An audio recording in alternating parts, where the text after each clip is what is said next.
empatar jogos tão importantes. Dorival entende que o Endrick não pode ser queimado. E aí a gente vai para um outro assunto, que é a possibilidade do Wesley ser titular. Além dessa briga da zaga e da briga do meio de campo, mas com o Murilo e João Gomes bem à frente dos outros jogadores, o Wesley está despontando como essa possibilidade para a lateral direita da seleção brasileira. Você acompanhou aí nas nossas imagens que o técnico Dorival Júnior teve um papo com o Wanderson na subida para o vestiário. É claro que a gente vai perguntar sobre esse papo com o Wanderson, mas me parece uma indicação de que o Wanderson está nos planos dele, que se o Wanderson não for titular, ele segue nos planos. Usualmente, os treinadores fazem isso. Eles conversam com o jogador que vai perder a posição para dar um indicativo que o novo vai ser testado naquela situação, mas que o cara que está perdendo a vaga para aquele determinado jogo não necessariamente está fora dos planos. Eu lembro que quando o Danilo é barrado para o Wanderson assumir a titularidade, a mesma conversa ocorreu. Então esse é um indicativo que sim, o Wesley pode ser titular da seleção brasileira, mas aí a gente puxa a questão do Endrick. O que pode pesar para o Wesley ser utilizado ou não é a questão da inexperiência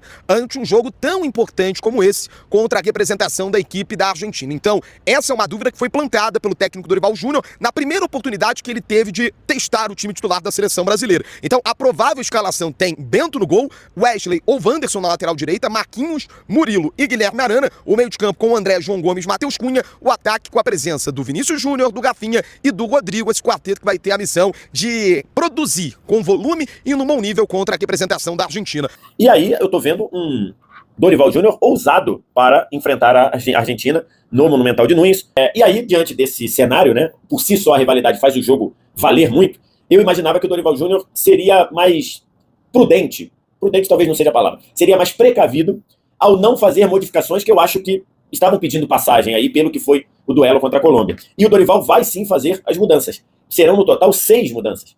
Além das 3 obrigatórias, as 3 mudanças que o Dorival acabou sendo obrigado a fazer, e as 3, eu estava me referindo, na verdade, as 4, né? As 4 mudanças obrigatórias que o Brasil teve que fazer: o Bento no lugar do Alisson, o Alisson entrou no protocolo de concussão, não podia jogar. Gabriel Magalhães e Bruno Guimarães suspensos, e o Gerson machucado. Então essas 4 eram obrigatórias. Além dessas 4 mudanças, outras 2 por opção do treinador.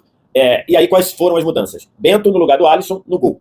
Na zaga, entra Murilo, jogador revelado pelo Corinthians, brilhando no Nottingham, no lugar do Gabriel Magalhães. No meio, vem André no lugar do Bruno Guimarães. E também vem Joelinton no lugar do Gerson. E aí, para fechar as 6 mudanças, o Wesley será titular no lugar do Wanderson, na lateral direita, e o Matheus Cunha será titular no lugar do João Pedro, no comando do ataque ou por dentro ali do ataque. Então, no total, 6 mudanças, 4 obrigatórias, ou 4 que se impuseram pelas suspensões e pelas lesões, e 2 por opção do treinador.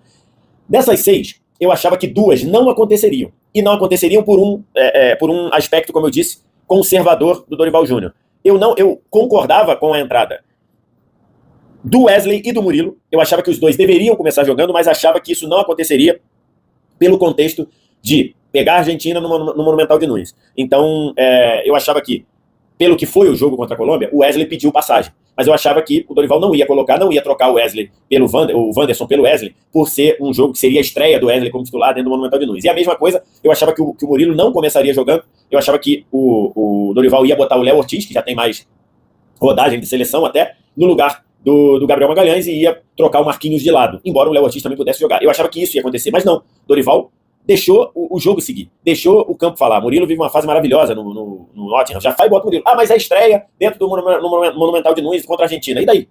Jogador que, ali num jogo desse, você pode medir a temperatura do jogador. O outro Wesley entrou com disposição, mostrando aquela vontade, aquela garra contra a Colômbia, botou o Luiz Dias no bolso, foi pra frente, participou de jogada ofensiva, se ofereceu pra tabela. Então ele mostrou que ele não tá sentindo o jogo. E olha que o Wesley entrou, o jogo tava 1-1, um clima pesado ali de torcida, então ele foi pra cima e ganhou a posição. Então eu achava que o Dorival não faria, mas eu concordo com as mudanças, acho que são boas as mudanças. O Wesley titular na lateral direita e Murilo titular como quarto zagueiro. As outras, Bento no Alisson em posição, e eu repito, embora o Bento não viva uma boa fase no Al Nassr, ok, ele faz mais parte do ciclo há mais tempo, foi titular com o próprio Dorival, não tem questionamento aí. O André, na cabeça do Dorival, ele era o reserva do Bruno Guimarães, entrou contra a Colômbia bem, então aí já matamos quatro alterações. Joelinton no Gerson, que são características bem diferentes, né? O Joelinton mais um jogador de força, de puxar da frente, de avançar com as linhas. O Gerson mais um jogador de controlar o jogo, de fazer a bola circular. O Joelinton entrou mal no jogo, é verdade. O Joelinton fez um jogo ruim contra a Colômbia, mas faz uma grande temporada. Então, estava ali há mais tempo. Poderia ser o João Gomes, talvez atraísse demais a Argentina. Poderia ser o Ederson, talvez ali ficaria num meio termo ali, mais parecido com o Gerson do que o Joelinton, teria um pouquinho mais de capacidade, mas ok, o Dorival dá uma demonstração de confiança para o Joelinton titular mesmo depois da jogada do jogo ruim do Joelinton contra a Colômbia. E por último, a outra alteração por opção, que é tirar o João Pedro e botar o Matheus Cunha. Muita gente achou que a partida do João Pedro foi péssima. Eu não achei ela péssima. Acho que ela foi, o primeiro tempo foi regular.